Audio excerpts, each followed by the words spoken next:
சீரியல்களின் full எபிசோடுகளை Sun டிவியில் ஒளிபரப்பான உடனே எக்ஸ்க்ளூசிவாக சன் நெக்ஸ்டில் மட்டும் ஃப்ரீயா பாருங்கள்.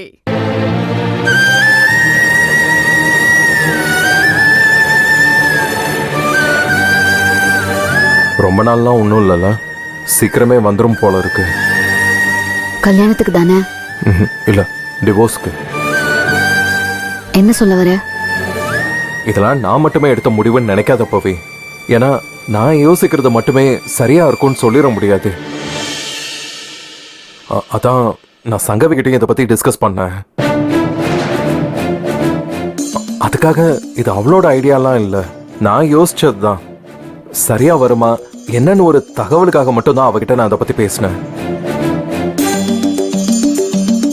என்னடா இப்படி கணக்கு வழக்கெல்லாம் போட்டு நம்மளை பிரிக்க பார்க்குறேன்னு நினைக்காத பவி. வக்கீல் சொல்ற மாதிரி ஜீவனாம்சம்னு ஒரு பெரிய தொகையை கொடுத்துட்டு அதோட எல்லா கணக்கையும் முடிக்கலான்னு நான் விரும்பல. சங்கவியும் சீதாமாவுமே தான். ஏன்னா நீ எங்க கூடவே இருக்கணும்னு தான் ஆசை. மாசம் மாசம் ஒரு சின்ன அமௌண்ட் செலவுக்குன்னு உங்ககிட்ட கொடுத்துடலான்னு யோசிச்சிருக்கோம். ஜானுவோட ஃபியூச்சருக்காக என்னெல்லாம் பண்ணணும்னு யோசிச்சிருக்கோம். அதே மாதிரி இந்த சஜஷனை நீ ஏத்துப்பேன்னு நினைக்கிறேன்.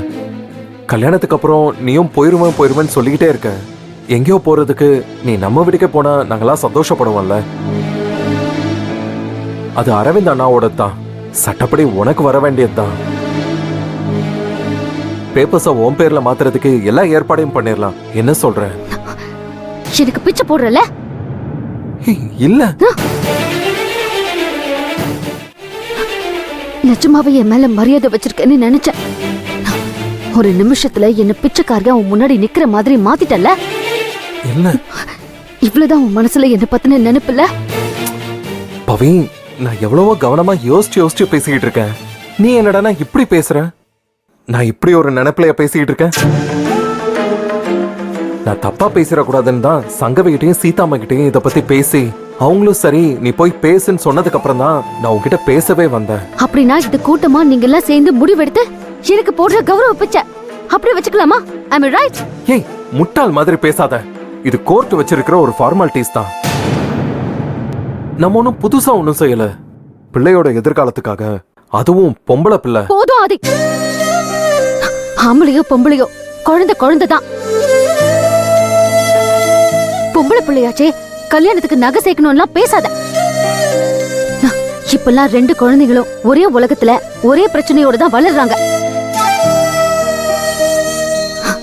என் குழந்தைய வளர்த்துக்க எனக்கு தெரியும். நான் படிச்சிருக்கேன். உழைக்க எனக்கு தெம்பு இருக்கு. நான் உழைச்சு என் பிள்ளைய நான் காப்பாத்துவேன். பவி, நீ அர்த்தமே இல்லாம பேசுற. பணம் வாழ்க்கைக்கு வேணும் தானே? பணம் மட்டுமே என் வாழ்க்கை இல்ல, அதுல நான் தெளிவா இருக்கேன். போலாம்.